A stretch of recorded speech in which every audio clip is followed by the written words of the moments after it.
Hello students, आज की इस वीडियो में हम डिस्कस करने वाले हैं पेपर कोड BHIC 106 यानी आधुनिक पश्चिम का उदय। स्टूडेंट्स, अगर आप इस पेपर कोड का असाइनमेंट या गेस्ट पेपर परचेज करना चाहते हैं तो आप हमारी वेबसाइट पे विजिट कर सकते हैं। लिंक आपको डिस्क्रिप्शन में दिया गया है। अदरवाइज आप हमें व्हाट्सएप पे भी कांटेक्ट करके असाइनमेंट एंड गेस्ट पेपर को परचेज कर सकते हैं। हमारा व्हाट्सएप कॉन्टेक्ट नंबर है 9580023321। ये हमारा व्हाट्सअप कॉन्टेक्ट नंबर है जो आपको डिस्क्रिप्शन में भी दिया गया है। आप हमें डायरेक्ट व्हाट्सअप पे भी मैसेज करके असाइनमेंट एंड गेस्ट पेपर को इजीली परचेज कर सकते हैं। इसी के साथ स्टूडेंट्स, हमारा टेलीग्राम का जो लिंक है वो आपको डिस्क्रिप्शन में दिया गया है, वो ज्वाइन करना मत भूलिएगा। और इस बार हम लेकर आए हैं गेस्ट पेपर में 25 मोस्ट इंपॉर्टेंट क्वेश्चन, जिनको आपने अपने एग्जाम में कवर कर लिया तो आप भी अपने एग्जाम में 90+ स्कोर आसानी से कर सकते हैं। इसी के साथ स्टूडेंट्स, चलिए स्टार्ट करते हैं आज की वीडियो को, जिसमें हम डिस्कस करने वाले हैं पेपर कोड BHIC 106 यानी आधुनिक पश्चिम का उदय। तो स्टूडेंट्स, यहाँ पे आपका जो पहला प्रश्न रहने वाला है वो ये है कि पुनर्जागरण से आप क्या समझते हैं। पुनर्जागरण काल के दौरान विज्ञान के क्षेत्रों में उपलब्धियों का संक्षेप में वर्णन कीजिए। तो स्टूडेंट्स, अगर हम यहाँ पे बात करें पुनर्जागरण के बारे में, तो पुनर्जागरण जो है ना, वो यूरोप के इतिहास की एक यूरोप के इतिहास का एक महत्वपूर्ण काल था, जिसका अर्थ क्या था कि पुनर्जन्म या फिर आपका नवजागरण। तो ये 14 से लेके 17वीं शताब्दी के बीच का समय था, जब यूरोप में ज्ञान, कला, साहित्य, विज्ञान और संस्कृति का पुनः विकास हुआ। तो इस काल के जो लोगों ने ना प्राचीन यूनानी और रोमन सभ्यता के ज्ञान को यहाँ पे फिर से अपनाया और जीवन को तर्क, अनुभव, विज्ञान, दृष्टिकोण को समझाने का यहाँ पे प्रयास करा। तो यहाँ पे पुनर्जागरण ने मध्यकालीन अंधविश्वासों और रूढ़ियों को यहाँ पे चुनौती देकर आधुनिक युग की क्या करी, नींव रखी।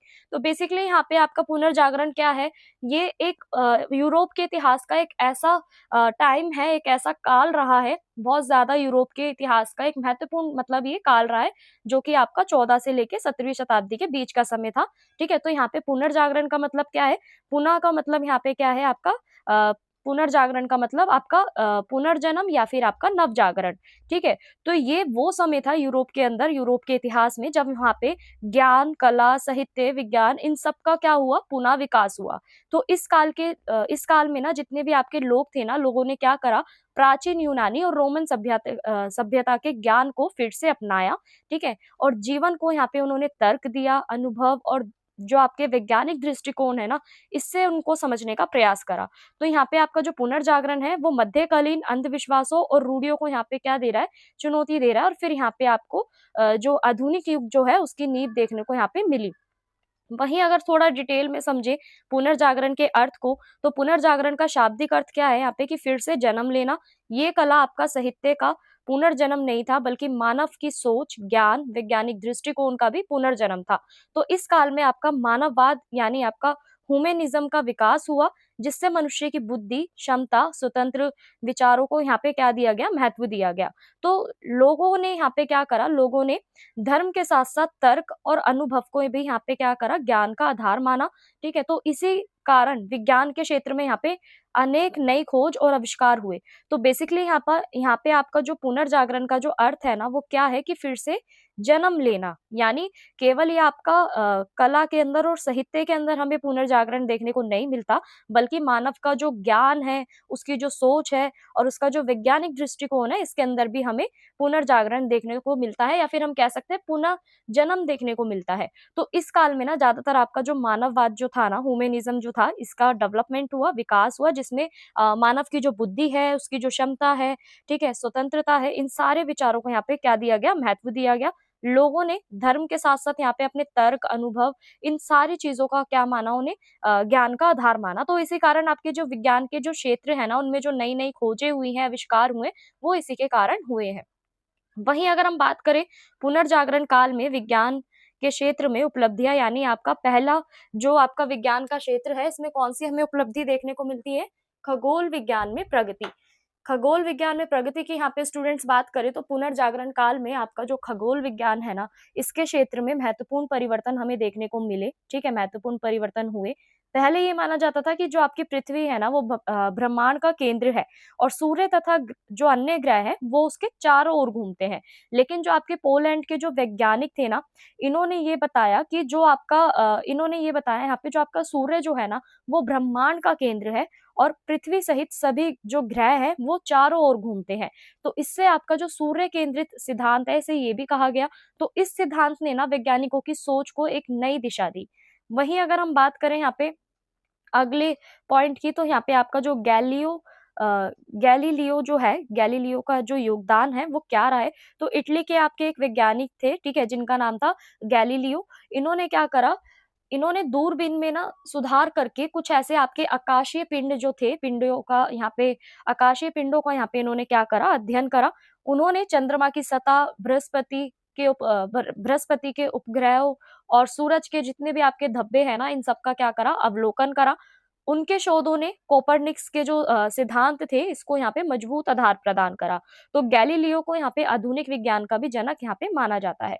वहीं अगले पॉइंट की अगर हम बात करें तो गणित और भौतिकी विज्ञान का विकास, यानी पुनर्जागरण काल में ना आपके जितने भी गणित है, भौतिक विज्ञान है, इनका भी यहाँ पे उल्लेखनीय प्रगति हमें देखने को मिलती है। ठीक है? तो वैज्ञानिकों ने यहाँ पे प्रकृति के नियम को समझने के लिए ना गणित का उपयोग करा। इसके बाद जो आपके न्यूटन थे, इन्होंने क्या करा, अपना ग्रेविटेशन यानी उनका गुरुत्वाकर्षण का जो सिद्धांत है इसको यहाँ पे दिया और गति के नियमों का इन्होंने क्या करा, प्रतिपादन किया, जिसने आधुनिक भौतिकी की नींव यहाँ पे रखी। ठीक है? तो इस तरीके से हमारा गणित और भौतिकी विकास भी हमें देखने को मिला। वहीं अगर हम बात करें अगले पॉइंट की, चिकित्सा विज्ञान में सुधार, यानी इस काल में चिकित्सा विज्ञान में भी नई खोजें हुई। पहले चिकित्सा संबंधी जो ज्ञान था वो प्राचीन मान्यताओं पर ही आधारित था, लेकिन पुनर्जागरण के दौरान ना क्या हुआ कि मानव शरीर का जो वैज्ञानिक अध्ययन है ना वो यहाँ पे क्या हुआ, शुरू हुआ। तो ब्लेजियम के जो आपके जो चिकित्सक थे, ठीक है, इन्होंने क्या करा कि मानव शरीर की जो संरचना है ना इसका एक पूरा डिटेल में स्टडी करी, यानी विस्तृत इन्होंने यहाँ पे अध्ययन किया और इनके जो इन्होंने शरीर रचना विज्ञान या आपका एंटोनॉमी, ठीक है, इसको भी विकसित करा।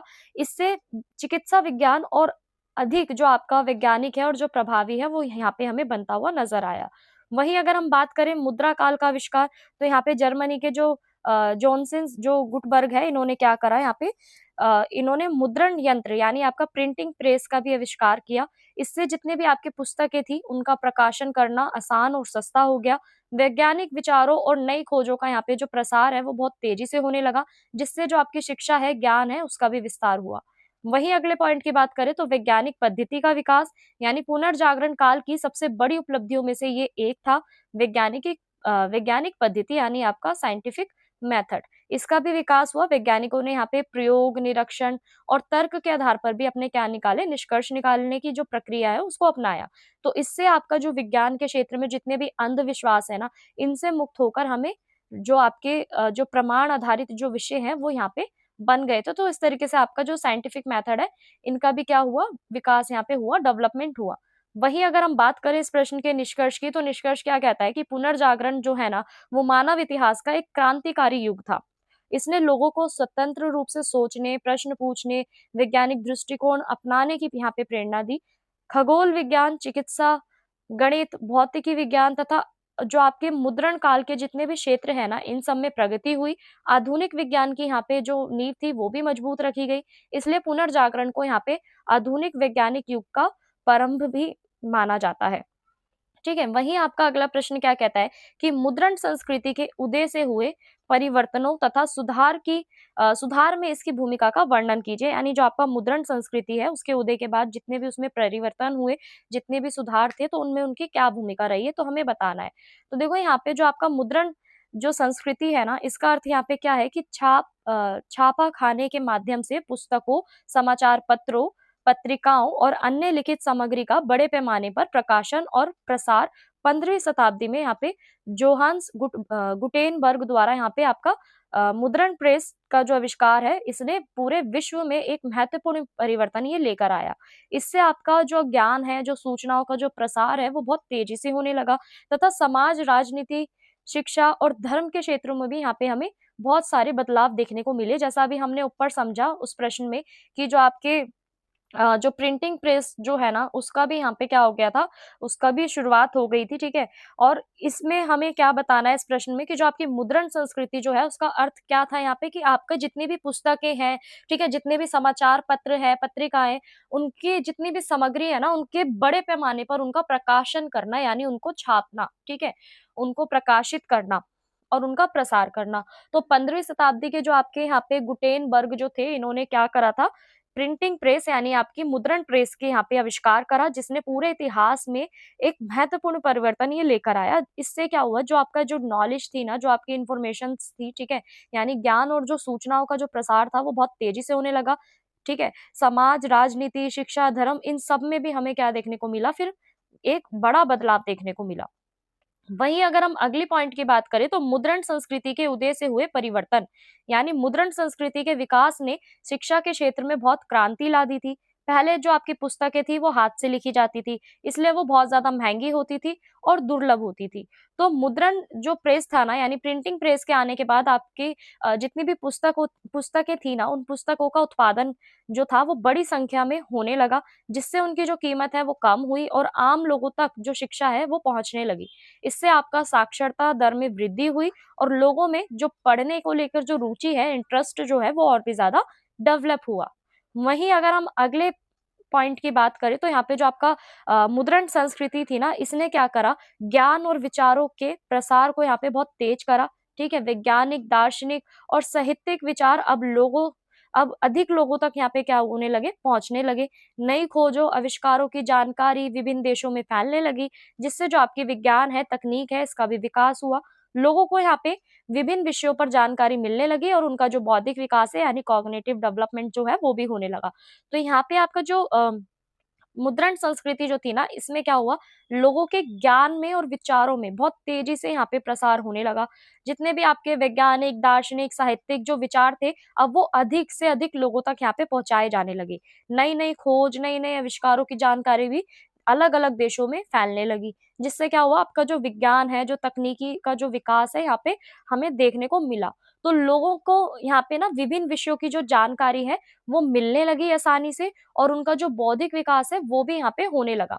वहीं अगर हम बात करें, समाचार पत्रों और पत्रिकाओं के प्रकाशन ने जनमत निर्माण में महत्वपूर्ण भूमिका निभाई। लोग देश और दुनिया की घटनाओं से परिचित होने लगे। इससे राजनीतिक जागरूकता भी बढ़ी और नागरिक अपने अधिकारों तथा कर्तव्यों के प्रति भी सचेत हुए। तो लोकतांत्रिक मूल्यों के विकास में भी यहाँ पे जो आपका मुद्रण संस्कृति का जो महत्वपूर्ण जो योगदान है वो हमें देखने को मिला।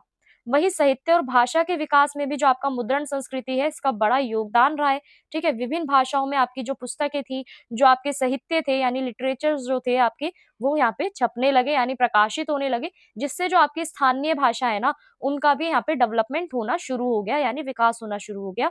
तो लोगों ने यहाँ पे अपनी भाषा और संस्कृति के प्रति क्या आ गई, उनके अंदर एक जागरूकता आ गई, एक अवेयरनेस आ गई, ठीक है? और वो धीरे-धीरे करके जागरूकता लोगों के अंदर क्या होने लगी, बढ़ने लगी अपनी भाषा को लेके, अपनी संस्कृति को लेके।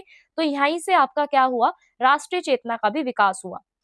वहीं अगला पॉइंट क्या कहता है कि सुधार आंदोलनों में मुद्रण संस्कृति की क्या भूमिका रही है, यानी जितने भी आपके सुधार आंदोलन चलाए गए, उसमें आपका मुद्रण संस्कृति की क्या भूमिका थी। तो देखो, मुद्रण संस्कृति ने सामाजिक और धार्मिक सुधार आंदोलनों की जो गति है ना, इसको यहाँ पे प्रदान करी। सुधारकों ने अपने विचारों और संदेशों को यहाँ पे पुस्तकों, पत्रिकाओं और पर्चों के माध्यम से जनता तक पहुंचाया। इससे समाज में जितनी भी आपकी व्याप्त कुरीतियां हैं, अंधविश्वास है, सामाजिक बुराई है, इनके विरुद्ध आपका क्या हुआ, जन जागरण हुआ। मीन्स यहाँ पे जितनी भी आपकी मुद्रण संस्कृति थी ना, इसने क्या करा, धार्मिक आंदोलन और सामाजिक आंदोलन, इन सबको एक तेज गति प्रदान करी, ठीक है? बहुत तेजी से इनके द्वारा वो चलने लगे। जितने भी आपके सुधारक थे ना, उन्होंने अपने विचारों को, अपने संदेशों को पुस्तकों के अंदर, ठीक है, पुस्तकों के माध्यम से, पत्रिकाओं के माध्यम से, पर्चों के माध्यम से जनता तक पहुंचाना शुरू कर दिया। तो समाज में आपकी जितनी भी कुरीतियां थी ना, भेदभाव था, सामाजिक बुराई थी, अंधविश्वास थे, इनके प्रति यहाँ पे क्या होने लगा, जन जागरण होने लगा, यानी लोग जो थे वो यहाँ पे जागृत होने लगे, या हम कह सकते हैं जागरूक होने लगे, ठीक है?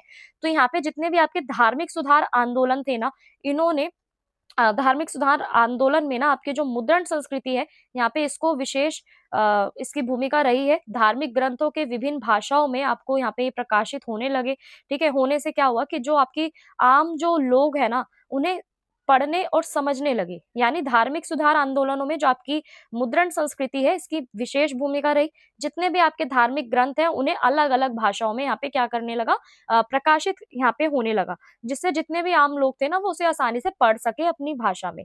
ठीक है? तो इससे आपका जो धार्मिक ज्ञान है ना, केवल वो आपका पुरोहित वर्ग तक ही सीमित नहीं रहा, बल्कि लोगों ने यहाँ पे धर्म की जितनी भी नई व्याख्या है, उनको स्वीकार करा और धार्मिक सुधारों को भी यहाँ पे क्या मिला, बढ़ावा मिला। तो यहाँ पे भारत में ना जो मुद्रण संस्कृति थी, इसने सामाजिक आंदोलन में भी महत्वपूर्ण भूमिका निभाई। सामाजिक आंदोलनों को भी यहाँ पे इन्होंने मजबूत करा। समाज सुधारकों ने यहाँ पे जो आपकी सती प्रथा थी, ठीक है, बाल विवाह था, जाति भेदभाव था, महिलाओं की अशिक्षा जैसी जितनी भी आपकी समस्याएं थी ना, इनके विरुद्ध इन्होंने क्या करा यहाँ पे, इनके विरुद्ध इन्होंने अपने यहाँ पे विचार प्रस्तुत करे, ठीक है? और फिर समाचार पत्रों, पुस्तकों के माध्यम से लोगों में जागरूकता भी फैलाई और सुधार आंदोलनों का भी इन्होंने क्या करा, जन समर्थन यहाँ पे इनको प्राप्त हुआ। वही राष्ट्रीय आंदोलन में यहाँ पे जो मुद्रण संस्कृति थी, इसका क्या प्रभाव था? ये देखो यहाँ पे भी क्या रहा, आपका प्रभावशाली माध्यम बना रहा मुद्रण संस्कृति, क्योंकि इसने स्वतंत्रता सेनानियों ने, यहाँ पे क्या हुआ कि स्वतंत्रता सेनानियों ने अपने समाचार पत्रों के द्वारा, पत्रिकाओं के माध्यम से यहाँ पे जनता के अंदर ना एक राष्ट्रीयवाद की जो भावना है वो जगाई। इससे जो आपके लोग थे ना, लोगों में स्वतंत्रता के प्रति जागरूकता भी बढ़ी और ब्रिटिश शासन के विरुद्ध यहाँ पे क्या हुआ, जनमत भी मिला। यानी लोग ज्यादा से ज्यादा जो यहाँ पे ब्रिटिश शासन के विरुद्ध आवाज उठाने लगे। वहीं अगर हम इस प्रश्न के निष्कर्ष की बात करें तो अंततः कहा जा सकता है कि जो आपकी मुद्रण संस्कृति का जो उदय है ना, वो मानव इतिहास की एक महत्वपूर्ण घटना थी। ठीक है, क्योंकि इसने आपकी शिक्षा, ज्ञान, साहित्य, राजनीति, समाज, इन सब में ना, इन सब के विकास में अपना एक महत्वपूर्ण योगदान दिया। साथ ही आपका सामाजिक, धार्मिक और राजनीतिक सुधार आंदोलनों को यहाँ पे इन्होंने क्या दी, एक नई दिशा दी, एक नई गति प्रदान करी। तो इसलिए आपका जो मुद्रण संस्कृति जो है ना, इसको आधुनिक समाज के निर्माण में और सुधार में एक शक्तिशाली माध्यम यहाँ पे माना जाता है। वहीं स्टूडेंट्स, अगर हम बात करें अगले प्रश्न की, तो यूरोप में बैंकिंग संस्थाओं के उद्भव पर चर्चा कीजिए।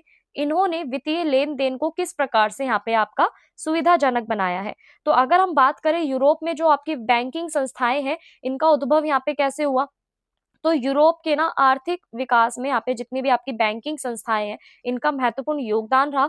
मध्यकाल के अंत और आपका जो आधुनिक काल की, या हम कह सकते हैं आधुनिक युग की जो शुरुआत है ना, इसमें आपका व्यापार और उद्योग के विस्तार के साथ धन को सुरक्षित प्रबंधन तथा उसका जो लेन देन है, इसकी आवश्यकता यहाँ पे बढ़ी।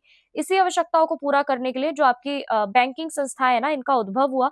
बैंकों ने व्यापारियों, उद्योगपतियों और सामान्य लोगों को यहाँ पे क्या करा, वित्तीय सहायता यहाँ पे इन्होंने प्रदान करी और आर्थिक गतिविधियों को भी यहाँ पे क्या करा, इन्होंने गति दी। तो बेसिकली यहाँ पे जो आपका यूरोप है ना, यूरोप के अंदर आर्थिक विकास में जितने भी आपके बैंकिंग संस्थाएं है ना, इन्होंने बहुत ज्यादा अपना योगदान दिया। मध्यकाल से लेकर आधुनिक काल तक की जो शुरुआत है, इसमें ज्यादातर आपको जो विस्तार देखने को मिला, व्यापार का विस्तार देखने को मिला। उद्योग ज्यादातर यहाँ पे आपके स्थापित हुए, व्यापार के जो अवसर है वो यहाँ पे बढ़े, और साथ ही साथ जो आपका धन जो है ना, यानी जो आपके यहाँ पे पैसे थे, जो इनकम थी, उसको सुरक्षित रखने के लिए भी एक प्रबंधन किया गया, यानी आपका एक मैनेजमेंट बनाया गया, और लेन देन की जो आवश्यकता है, इससे फिर वो बढ़ी। तो इससे जितनी भी आपकी आवश्यकता है ना, आवश्यकताओं को पूरा करने के लिए यहाँ पे जितनी भी आपकी बैंकिंग संस्थाएं है, इनका उदय करा गया। तो बैंकों ने क्या करा, जितने भी आपके व्यापारी थे ना, ठीक है, जो भी व्यापार करते थे, जो भी आपके उद्योगपति थे, ठीक है, जिन्होंने उद्योग स्थापित कर रखे थे, तो जितने भी आपके सामान्य लोग थे, उद्योगपति थे, व्यापारी थे, इन सबको यहाँ पे क्या मिलने लगी, वित्तीय सेवाएं यहाँ पे प्रदान होने लगी, जिससे आपकी जितनी भी आर्थिक गतिविधियां हैं, उनको यहाँ पे एक गति प्रदान हुई। वहीं अगर हम बात करें यूरोप में बैंकिंग संस्थाओं का उद्भव, तो देखो यूरोप में बैंकिंग व्यवस्था का जो मुख्य रूप से जो विकास है ना, वो 12वीं से 16वीं शताब्दी के बीच हुआ।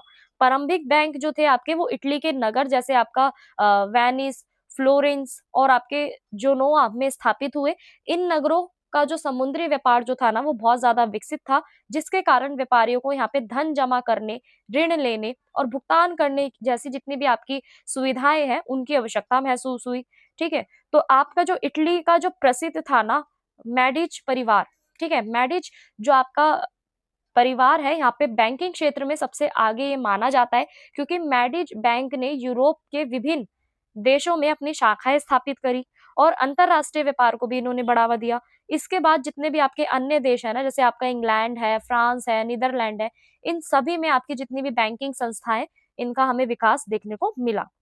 वहीं अगर हम बात करें 17वीं शताब्दी की, तो देखो 17वीं शताब्दी के अंदर भी ना आपके ऐसे कई बैंक है जो स्थापित किए गए, एस्टेब्लिश किए गए, ठीक है। तो उदाहरण के लिए जैसे अगर हम देखें, बैंक ऑफ एम्स्टर्डम, ठीक है। तो यहाँ पे इसकी स्थापना जो थी वो 1609 में हुई, यानी 1609 में हुई। तो आपको, तो आपका यहाँ पे क्या हुआ कि बैंक ऑफ इंग्लैंड यानी 1694 में आधुनिक बैंकिंग प्रणाली की यहाँ पे एक नींव रखी गई। इन संस्थाओं ने क्या करा कि जितना भी आपका मुद्रा विनम विनियम है, ठीक है, मुद्रा विनियम है, और जो आपका सरकारी ऋण है, व्यापारिक वित्त व्यवस्था जो है, इसको भी एक संगठित रूप यहाँ पे प्रदान करा। यानी 17वीं शताब्दी में आपके जितने भी बैंक थे, महत्वपूर्ण बैंक थे, ये स्थापित होते चले गए, जिनमें से आपकी ये दो बैंक है, इनकी आधुनिक बैंकिंग प्रणाली की यहाँ पे नींव रखी गई, जिससे आपके जितने भी सरकारी ऋण थे, व्यापार की व्यवस्था थी, ठीक है, व्यापार की जो वित्त व्यवस्था थी, इसको भी यहाँ पे संगठित किया गया।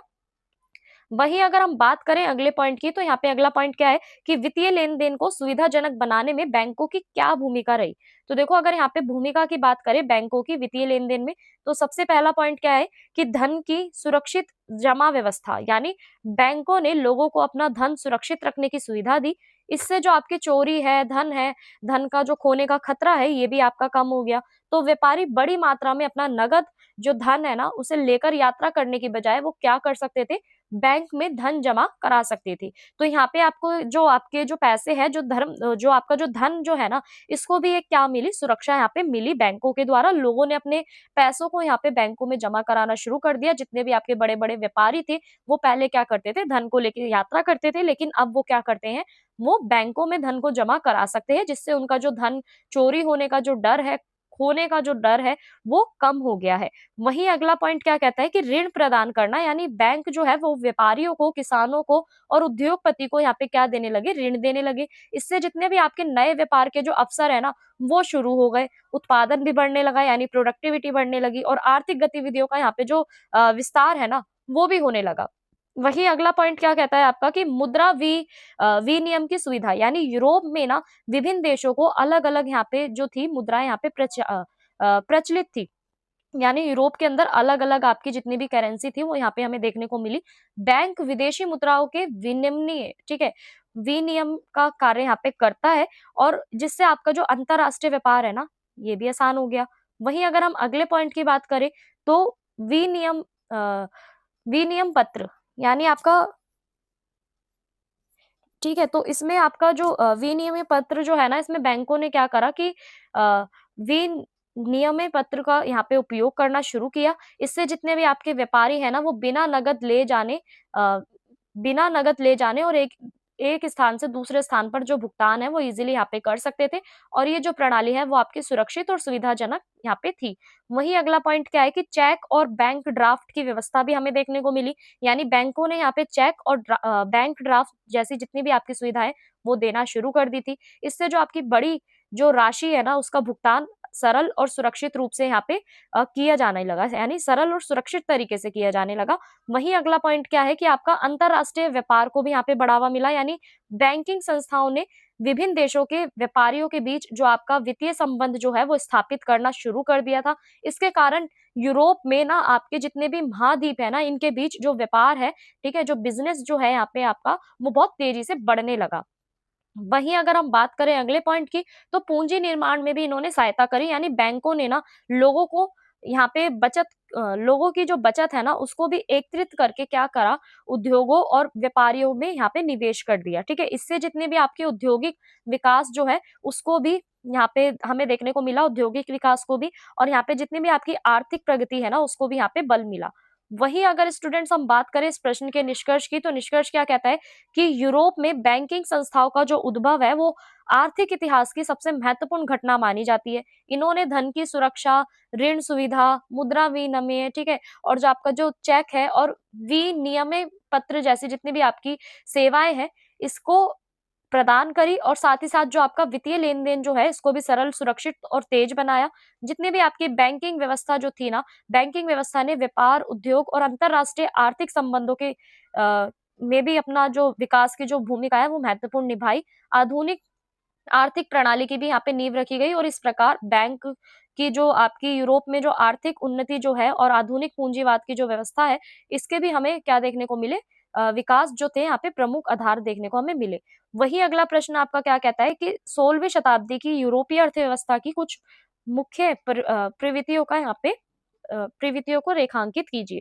तो देखो 16वीं शताब्दी में यूरोप के जो आर्थिक इतिहास है ना, वो भी एक महत्वपूर्ण यहाँ पे काल माना जाता है। किसको? 16वीं शताब्दी को।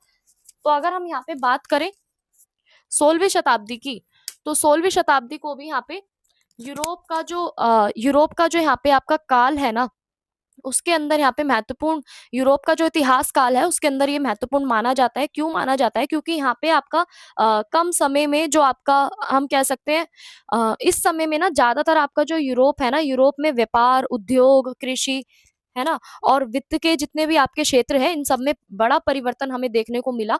और जितने भी आपके भूगोलिक जो क्षेत्र हैं, जितने भी आपके यहाँ पे भूगोलिक क्षेत्र है, या हम कह सकते हैं यहाँ पे आपकी ज्यादातर ना भूगोलिक खोजें हुई, ठीक है, और नए समुद्री मार्ग की भी यहाँ पे क्या हुई, खोज हुई, तथा उपनिवेशकों की यहाँ पे स्थापना ने क्या करा कि यूरोपीय अर्थव्यवस्था को एक नई दिशा दी। इस काल में मध्यकालीन सामंती व्यवस्था जो थी आपकी, वो कमजोर होने लगी। आधुनिक पूंजीवाद व्यवस्था के विकास में भी यहाँ पे आपकी शुरुआत हुई। तो इसलिए 16वीं शताब्दी को ना यूरोप के आर्थिक परिवर्तन का भी रूप यहाँ पे युग माना गया। वहीं अगर हम इसमें समझे, तो यहाँ पे आपका व्यापार का जो विस्तार है ना, वो बहुत तेजी से हुआ। यानी 16वीं शताब्दी में यूरोप का जो व्यापार था वो बहुत तेजी से यहाँ पे वृद्धि हुई उसके अंदर, ठीक है। तो समुद्री खोजों के कारण जितने भी आपके यूरोपीय देश जो थे ना, वो एशिया और अफ्रीका और अमेरिका के साथ सीधा व्यापार करने का उन्हें क्या मिला, अवसर मिला। यानी जितनी भी आपकी समुद्री खोज के द्वारा यहाँ पे जो भी आपका रास्ता बनाया गया, वो क्या हो रहा था उससे कि यूरोप, एशिया, अफ्रीका और अमेरिका से हम सीधा यहाँ पे क्या कर सकते थे, व्यापार कर सकते थे, जिसमें आपका मसाले हैं, रेशम है, चीनी है, तंबाकू है, चाय है, जितनी भी आपकी कीमती धातु है ना, इनका व्यापार बढ़ा। और जो आपके पुर्तगाल जो है, पुर्तगाल और आपका स्पेन, स्पेन ने सबसे पहले यहाँ पे समुद्री व्यापार में क्या करा, सबसे पहले यहाँ पे समुद्री व्यापार में सफलता प्राप्त करी। जबकि बाद में आपका इंग्लैंड, फ्रांस, नीदरलैंड, इन सारे क्षेत्रों ने फिर आगे इसे बढ़ाया। तो व्यापार के विस्तार से ना यूरोप में आपकी जो धन संपत्ति है ना, इसकी भी मात्रा बढ़ी। वहीं अगर हम बात करें अगले पॉइंट की, तो यहाँ पे उपनिवेशवाद का विकास भी हुआ। यानी इस काल की जो एक प्रमुख आर्थिक प्रवृत्ति जो है ना, वो उपनिवेशिक की क्या है, स्थापना है, ठीक है। तो यूरोपीय देशों ने यहाँ पे आपका अमेरिका, अफ्रीका, एशिया, कई जो ऐसे आपके क्षेत्र हैं उन पे अपना नियंत्रण स्थापित कर लिया। तो इन उपनिवेशों से आपका सोना, चांदी, अन्य मूल्यवान जो आपकी वस्तुएं हैं वो यूरोप लेकर आई गई, ठीक है। तो उपनिवेशों ने यहाँ पे क्या करा, यूरोप से यहाँ पे कच्चा माल उपलब्ध कराया और यूरोपीय वस्तुओं के लिए नए बाजार भी यहाँ पे प्रदान करे। इससे यूरोपीय अर्थव्यवस्था को भी बहुत ज्यादा लाभ हुआ। वहीं अगला पॉइंट आपका क्या कहता है कि कृषि परिवर्तन, यानी हमें 16वीं शताब्दी में कृषि जो है ना, कृषि भी अभी अधिकांश लोगों की जो आजीविका थी उसका यहाँ पे मुख्य साधन मानी गई। हालांकि कि जो आपके जो कृषि जो क्षेत्र है ना, इसमें कुछ महत्वपूर्ण परिवर्तन भी हुए। जनसंख्या वृद्धि के कारण आपकी जितनी भी खदानों की जो मांग है वो भी बढ़ी। अधिक भूमि जो है आपकी, वो खेती के लिए, या हम कह सकते हैं खेती के अंतर्गत लाई गई, और कई क्षेत्रों में आपका कृषि उत्पादन को बढ़ाने के प्रयास करे गए। तो इंग्लैंड में भूमि के जो घेराबंदी जो है ना, घेराबंदी आंदोलन जो है, ठीक है, तो इसकी भी शुरुआत हमें देखने को मिली, जिससे जो आपका कृषि का जो व्यवसायीकरण है वो भी यहाँ पे बढ़ा। वहीं अगर हम बात करें यहाँ पे अगले पॉइंट की, तो यहाँ पे जितना भी आपका उद्योग था, हस्तशिल्प का जो विकास था यहाँ पे, वो भी हमें देखने को मिला। तो इस काल में जितने भी आपके उद्योग थे, हस्तशिल्प थे, इनका भी विस्तार हुआ। यानी वस्त्र उद्योग विशेष रूप से यहाँ पे तेजी से विकसित हुआ। ऊनी और सूती कपड़ों का जो उत्पादन था वो यहाँ पे बढ़ा। यूरोप के अंदर उनकी मांग जो थी वो बहुत ज्यादा हमें देखने को मिली, और विदेशों में भी हमें इनकी मांग ज्यादातर देखने को मिली। वहीं आपका व्यापारी उत्पादन प्रक्रिया में अधिक यहाँ पे सक्रिय होने लगे, ठीक है। तो जितने भी आपके कुटीर उद्योग जो थे उनको भी यहाँ पे प्रोत्साहन मिला। इससे आपका औद्योगिकी विकास जो है ना, उसकी यहाँ पे औद्योगिक विकास की जो आधारशिला है वो हमें यहीं से देखने को मिली। वहीं अगर हम बात करें अगले पॉइंट की, तो आपका बैंकिंग और वित्तीय संस्थाओं का विकास भी हुआ। यानी व्यापार के विस्तार के साथ साथ जो आपकी बैंकीय और जो आपकी वित्तीय संस्थाएं ना, इनको भी यहाँ पे महत्व दिया गया। इटली के नगरों जैसे आपका फ्लोरेंस है, वेनिस है, इन सब में आपकी बैंकिंग जो प्रणाली है वो विकसित हुई, ठीक है। व्यापारी जो थे आपके बड़ी मात्रा में यहाँ पे धन का लेन-देन करने लगे, जिसके लिए बैंक और ऋण व्यवस्था भी यहाँ पे आपकी आवश्यक हो गई। तो यहाँ पे आपका जो बिल्स ऑफ एक्सचेंज जो है ना, ये और आपके जितने भी वित्तीय संसाधन हैं, इनका उपयोग बढ़ गया और इससे आपकी जितनी भी व्यापारिक गतिविधियाँ थी ना, उनको भी यहाँ पे सुविधाजनक और सुरक्षित यहाँ पे रखा जाने लगा। वहीं अगर हम बात करें मूल्य क्रांति की, तो यहाँ पे आपका मूल्य क्रांति से क्या तात्पर्य है? तो देखो 16वीं शताब्दी में ना अमेरिका से बड़ी मात्रा में यहाँ पे क्या हुआ, सोना और चांदी यूरोप में लाई गई। तो इससे आपकी जो मुद्रा की जो मात्रा थी ना, वो तो बढ़ी और साथ में वस्तुओं की कीमत में भी लगातार हमें यहाँ पे वृद्धि देखने को मिली। तो इस घटना को ना हम यहाँ पे क्या बोलते हैं, मूल्य क्रांति कहते हैं। तो कीमतों के बढ़ने से जब किसान, मजदूरों और निश्चित आय वाले लोगों को यहाँ पे कठिनाइयों का सामना करना पड़ा, जबकि यहाँ पे जितने भी आपके व्यापारिक थे, ठीक है, जितने भी आपके धनी वर्ग थे, इनको यहाँ पे लाभ मिला। वहीं अगले पॉइंट की बात करें तो यहाँ पे पूंजीवाद का भी जो शुरुआत थी वो हमें यहाँ पे देखने को मिली। तो इस काल में ना पूंजीवाद के प्रारंभिक जो रूप था, इसका भी विकास हुआ। व्यापारियों और निवेशकों को यहाँ पे अधिक लाभ कमाने के उद्देश्य से व्यापार और उद्योग में यहाँ पे पूंजी आपकी लगनी शुरू हो गई, ठीक है। तो जिससे आपकी निजी संपत्ति, लाभ, निवेश की अवधारणा ये सब मजबूत हुई। तो इससे आपका जो आधुनिक जो आर्थिक अर्थव्यवस्था जो थी ना, यहाँ पे आधुनिक आर्थिक व्यवस्था, इसका जो विकास था वो भी, उसका भी मार्ग क्या हो गया, एकदम प्रशस्त हो गया, मजबूत हो गया। वहीं अगर हम बात करें इस प्रश्न के निष्कर्ष की, तो 16वीं शताब्दी में जो आपका यूरोप की जो अर्थव्यवस्था थी ना, इसमें हमें व्यापक परिवर्तन देखने को मिले। व्यापार का भी यहाँ पे विस्तार हुआ, उपनिवेशवाद भी हमें देखने को मिला, कृषि और उद्योग का भी विकास हुआ, वहीं आपकी बैंकिंग प्रणाली का भी उदय हुआ। तो पूंजीवाद जो था ना आपका, पूंजीवाद की जो शुरुआत है, वो भी इस युग का क्या मानी जाती है, प्रमुख मानी जाती है। तो आर्थिक प्रवृत्तियां भी हमें यहाँ पे देखने को मिली। तो इन परिवर्तनों ने यूरोप को आर्थिक रूप से और भी ज्यादा सशक्त बनाया, यानी मजबूत बनाया, और आधुनिक विश्व की जो अर्थव्यवस्था थी उसकी भी यहाँ पे क्या हुई, नींव हमें यहाँ पे देखने को मिली।